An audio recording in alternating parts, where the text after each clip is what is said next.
Welcome to Page One, the show for writers with the reader in mind.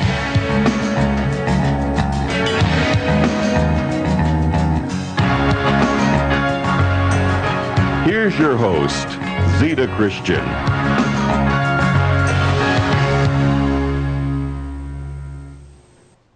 Hi everyone, welcome to Page One. I'm Zita Christian. Tonight we're going to talk about a book called Warriors Don't Cry. Actually, we're going to talk about adapting the book to the stage. Warriors Don't Cry is a civil rights memoir written by Dr. Melba Pattillo Beals. She is one of the Little Rock Nine who integrated Central High School in Little Rock in 1957. With me tonight are the actor, actress, and the director of the stage performance that we are developing at the Bushnell. Please join me in welcoming, to my right, Almeria Campbell. Thanks very much for being here, Almeria. No problem. And Richard Aven, the director. Richard, thanks very much, because both of you came up from New York to be here on the show, and I greatly appreciate that. A little bit of background for the audience, because we've been living with this for quite a while, but I need to give a little background. Warriors Don't Cry, as I mentioned, is a civil rights memoir, and for the last 2 years, Scott Galbraith, who is the Vice President of Programs at the Bushnell, Scott and I have been working on adapting the book for a one-woman show to be performed on the stage.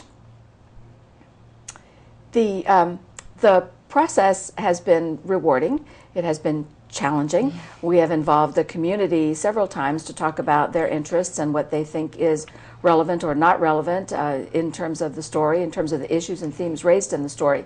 So tonight, well, let me say at another point, Scott is going to be on the show with me to talk about the whole process of adapting a book of more than 200 pages into a script that will play for approximately an hour. But for tonight, I want to talk about another aspect of the adaptation, and that is, what does it take then to get that story on the stage? That's why I have the actor and the director here with me. So let's start here. When Scott and I approached both of you about the piece, I want to know from each of you, what was it about Warriors Don't Cry that made you say, yes, that sounds like something I'd want to do? Richard, let me start with you. Well, it was a project first, so it was work. But it's an important project in terms of the social message that's involved and the relevance of something that happened in 1957 to a world that's 40-some years later. Yeah. So there's that knowledge that art can be political and can have a purpose and will serve the community in some way. Yeah, I understand that very much so. One of the reasons we chose the piece, for everything you just said. So Almeria, let me ask you, when we talked with you about the piece, knowing this was going to be a one-woman show, multiple characters, and then there's obviously the subject matter, what made you say yes? Well, I think as an actor, you choose to do a one-person show for growth. But the subject matter was very near and dear to my heart because it deals with racism in this country, and the fact that I don't think that the youth of today really understand racism the way it was in this country 30 years ago.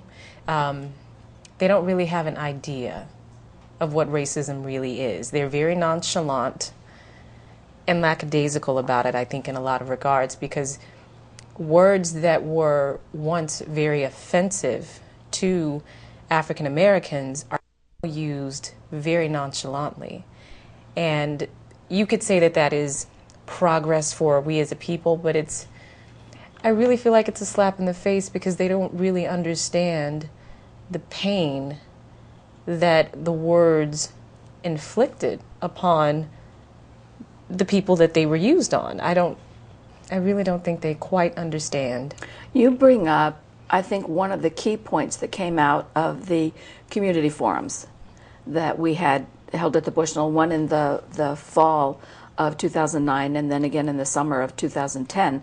As we were preparing for this show, we wanted to get input from the community. We wanted them to talk to us about what did they feel the issues were, what was the relevancy of a civil rights story from 1957, what relevance was there today.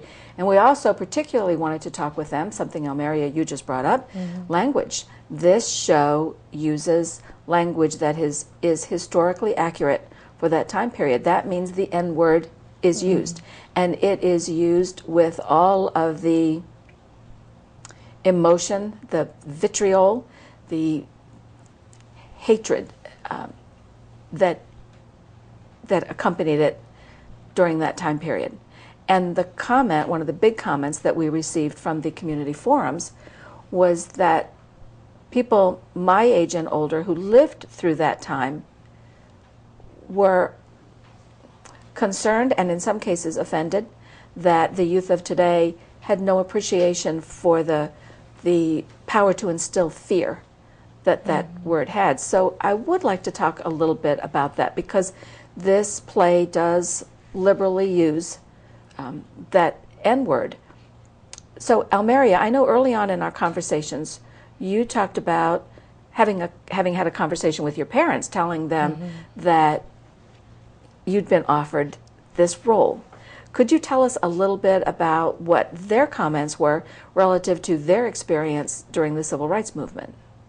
Well, they were really excited for me, but you know, my parents went to school during integration in the South, and their story is not that of Dr. Beals, in that hers was very much a story of torture, and pain, and my parents didn't have to face that because of the types of schools they were integrating. You know, Central High was creme de la creme. So in that regards, they didn't have to face as much turmoil. And I asked my mother, I said, well, were the parents out there protesting or chanting? And she said, no, they weren't, simply because it was school. It was about you going to get an education.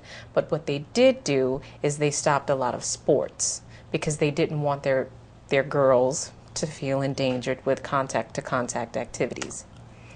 Oh. So in a lot of regards, like sports activities and dances were canceled, but everything else resumed as normal. And she said white students talked to them and things of that nature. It wasn't as hostile. But the fact is that integration in several parts of the South was met with a lot of hostility. And so I know when I went to high school in the 60s, I went to a small, a small Catholic school down in Virginia that had been integrated since it was founded in the late 1800s. Integration was just always part of the school, but that's not the way it was in the rest of the city, not at all. And there was violence, and there were people were afraid on both sides, and there were all the issues of the same kind of issues I find us talking about today. In the news this morning about the achievement, or not the achievement gap, but the achievement gap in Connecticut between students in poorer community schools and students in the more affluent schools. And our gap of 20% is the highest in the country. And that leads to that whole discussion about equal access to education, which was at the heart of all of this. I mean, Melba Beals, 15 years old, talks about wanting to have access, to a good school. So I see that as certainly as relevancy for today. But taking that whole idea, that's a big concept, it's a big story, it's a potent story, and we're bringing it down to say, show me the story, dramatize the story for me with one actress playing multiple roles. So first, Almeria, tell me some of the roles you play in the piece. Well, I play Melba. And she's 15. She's 15. I do play her grandmother, India. I think she's my favorite. I just love how you portray her. Oh yeah, I love Grandma India. Mother Lois. I do play one of her hecklers, Andy, the red-haired girl who stabs her. Link, who was one of her protectors. She had Danny, who was, of course, her soldier, bodyguard.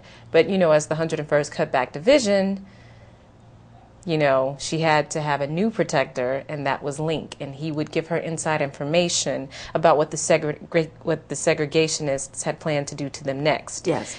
And, you know, they're miscellaneous, I don't want to say miscellaneous, but characters who call and heckle them. But And you play male characters. I mean, in addition to Danny and the heckler, but you've got you play Melba's dad. Yes. And you play the principal and the chief of police. Governor Faubus. And the governor, the president, even President at Eisenhower. one point. That's a lot. So, Richard, I'm going to jump to you now and say, as a director, how do you help an actor to perform those roles, all those many roles, to differentiate them and to, you know, not only for the audience, but for the actor? How do you keep that straight in the head?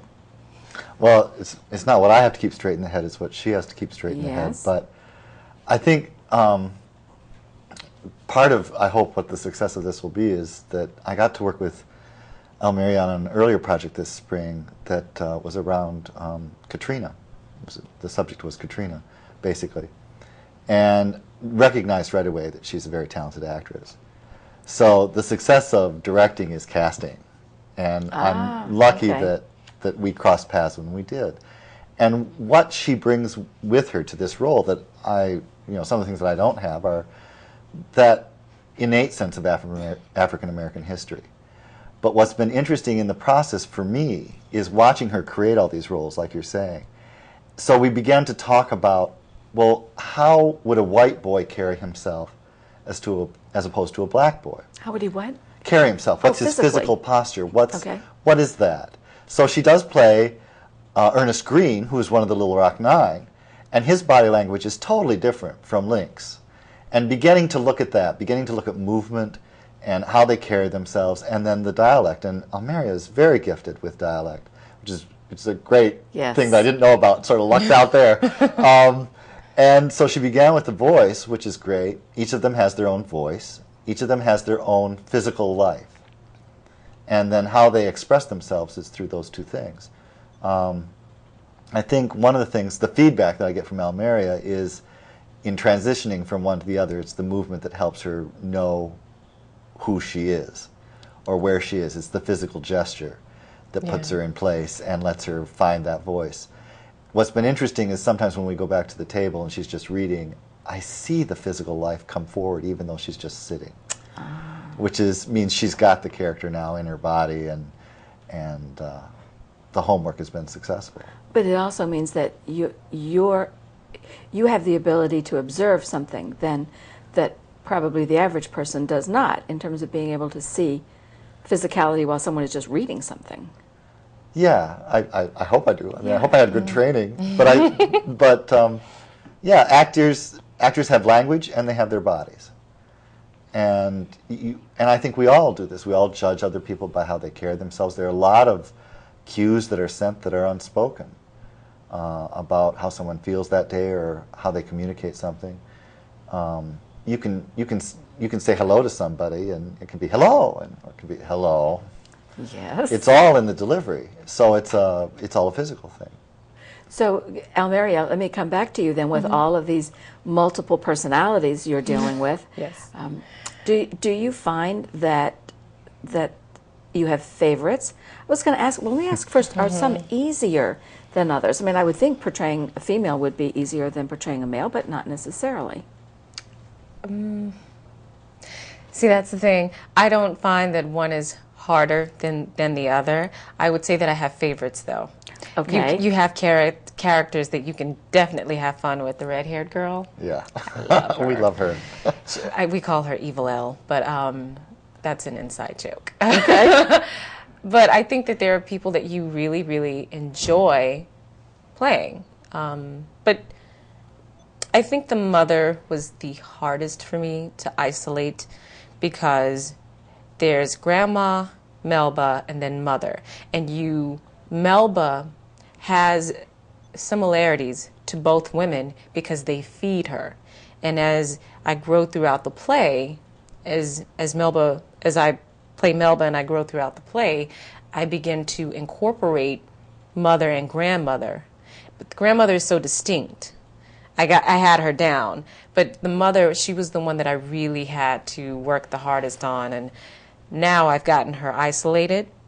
But I would say she was the most challenging. And do you find yourself characterizing in your mind, labeling the characters with a word or two, so that when you are portraying that character, you're remembering, okay, this person is a diplomat, or this person is forceful, or something like that? Like an archetype? Yes. No, it's innate. It's innate in my body. What I do is the gesture, because the gesture feeds me. I innately know who the character is, but the gesture will feed me into how they live their life, moment to moment, okay, in the play. So, yes. So the question that I know all the kids ask when we do a show like this, and I know they're going to ask you, and I want to know myself, how do you memorize so much material? Oh my goodness. Because we're talking, by the time we finish, it's going to be, maybe 40 pages, single spaced, although obviously a lot of dialogue. We're not talking, that every page is heavily text. But are there some kind of little tricks that you can use to memorize? The gesture. You give yourself a movement. Richard, he understands the acting background that I come from. And although I'm Meisner trained, I do work sensorially. So you work through the senses. And so he was like, well, attach movement. It's like dancing. I know that if I do the pas de bourrée, that this comes next. In the dance, that's how it is with the memorizing my lines on stage. It's you're marrying movement to behavior. And the behavior, from that behavior, out comes your line. It's like, oh, I know when I do this, when I slam my hand down on the bench, this is my line that comes next. And it feeds my behavior for the character. I see. So they're constant cues. You just have to give yourself the cue as well as the line. I have to give myself the cue. And when I don't have something memorized well, I know it's because my cue isn't memorized well. It's not in my, I don't want to say memorized well, it's not in my body yet. Once it becomes organic in my body, then I move. Wonderful. I'm fascinated by that. I've never tried anything like that. Don't expect to, but I'm fascinated by it. But a sort of a larger concept I wanted to talk with both of you about, the idea that, members of my writing community, we often talk about how writers are attracted to certain themes, whether we want to believe that or not. But for instance, for me, I always find myself writing about sibling relationships, and the siblings are always sisters. Even when I don't start out to write that, that's always where the story winds up. So do you find that you are attracted to certain themes? Have you developed, do you seek to develop a thumbprint for your body of work? So Almeria, let me stay with you for a minute and ask you that question. I would love to say yes, but I'm an actor who likes to work. So as long as I haven't really come across any work that I would say no to yet, for me it's all about the journey of the character. So what journey is this character going on? And am I willing to forget what I wouldn't do and only do what that character would do and go on the journey? So I can't quite say that I've developed a palette for a certain genre or things that I like to do. I'm very big into African American culture and history, so automatically I was drawn to this piece. I just haven't been given enough pieces like this to do, and I'm a host for a Black playwright, playwrights writing session. So I get to see a lot of these things, but they deal with themes that are now as opposed to historical. 50 years ago? Yeah, they don't deal with historical themes. And I think I probably do have a penchant for historical themes. Yeah, I am drawn to them. It's funny, isn't it, how you kind of find something that resonates repeatedly, even if you don't set out to do that. Yeah. Richard, what about you? That whole concept, I mean, as a director. Well, it's an interesting question, but I think it's there's a division. Okay. Some of the arts involve being creative and using yourself to be creative. And so the things that resonate with you are the things that you're going to put out in your art. Other professions, I think, like acting and directing and probably dancing, are primarily involved with interpreting someone's work. So it's about learning about other people and taking what you recognize and putting that in your own work and putting it out there as an actor. It's like finding out where you and the character mesh and where you and the character are completely different. And what's it like to be that different? What will I discover about myself if I allow myself to be that different person? But, you know, I'm also a pianist, so I spend a lot of time looking at what other people have created. And like when I play Beethoven, I finally came to the result, or the idea, that Beethoven is always writing about struggle and success. That if you struggle through something, like in the Fifth Symphony, it's all this struggle with fate. But at the end, there's this great rejoicing. To the extent, I believe, this is my own little music theory belief, but you go all the way to the end of the Ninth Symphony with that coda, and there's a little da-da-da-da-da-da-da, it goes 16 times, da-da-da-da-da-da, bum-bum-bum-bum, which I think is a reference all the way back to the Fifth Symphony. With Shakespeare, I think he writes about so many things, but I think for me it always comes back to the question of reality. How do I know what's real? How do I know if I can trust you?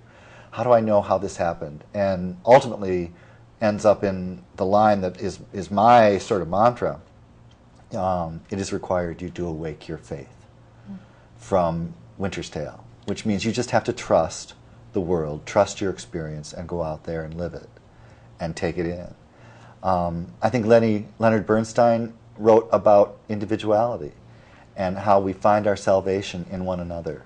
From On the Town, when they sing, "You got me, Gaby, you got me," to the Mass, where the ending of the Mass, the resolution is in everyone going out and sharing the peace individually with one another.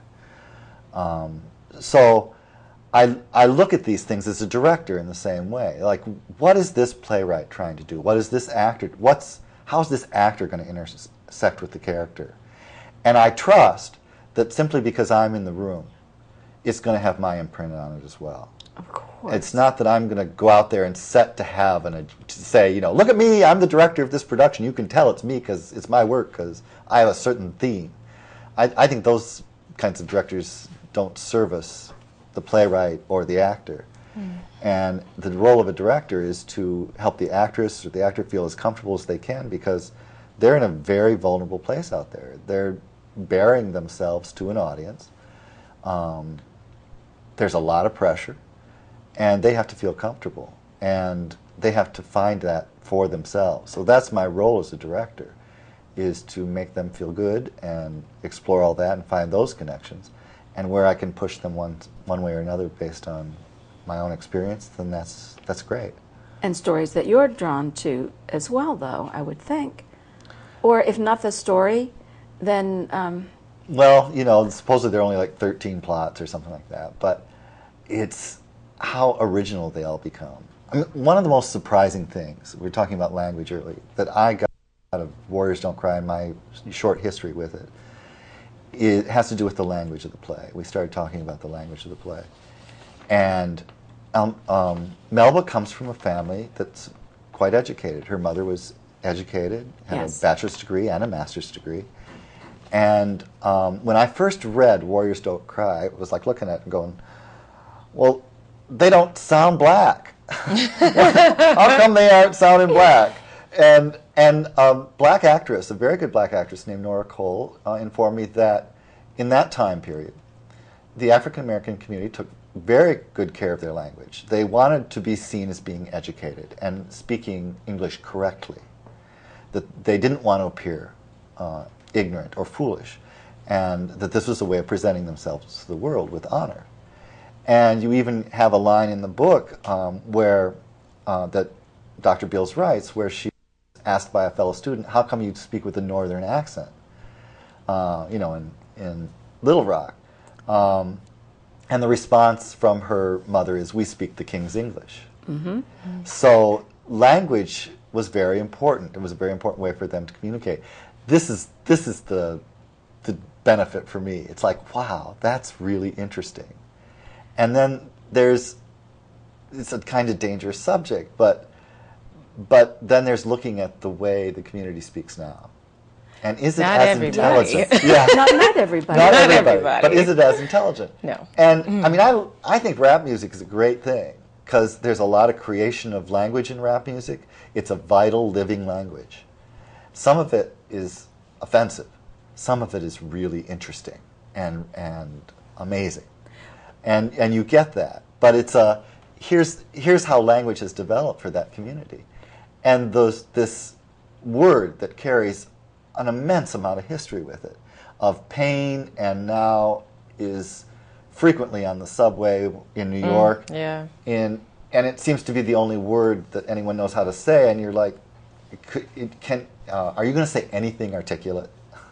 It's an interesting observation. Yes, an observation and a commentary. Not making a judgment yet, but or at least an initial judgment might be very negative on how things are there. But this exploration of Warriors Don't Cry, this civil rights memoir by Dr. Melba Pattillo Beals, I think is going to invite discussion among the community, certainly with teachers and their students, but also among the community in general, and that's one of the reasons we chose the book. So I realize that we're just about out of time, and I want to be sure to let the audience know that you'll be able to see Warriors Don't Cry, the stage production starring Almeria Campbell, directed by Richard C. Aven, at the Bushnell, October 4th, the night of October 4th, on our Literature to Life series. Dr. Beals herself will be at the Bushnell on the evening of October 7th, and we have student performances of Warriors Don't Cry on October 4, 5, 6, and 7 at 10 in the morning. You can get all the information at the Bushnell. So thank you very much, both of you, for making the trip from New York to share this information. And as I mentioned, I'll have Scott on later, and we'll talk about the actual adaptation process. And in closing, let me just say a thank you to my crew and also to you in the audience. And I'll close with the words of Ursula Le Guin, who said, "There have been civilizations that did not use the wheel, but there have been no civilizations that did not tell stories. So find your story and find a way to tell it. And join us again next time." Thank you.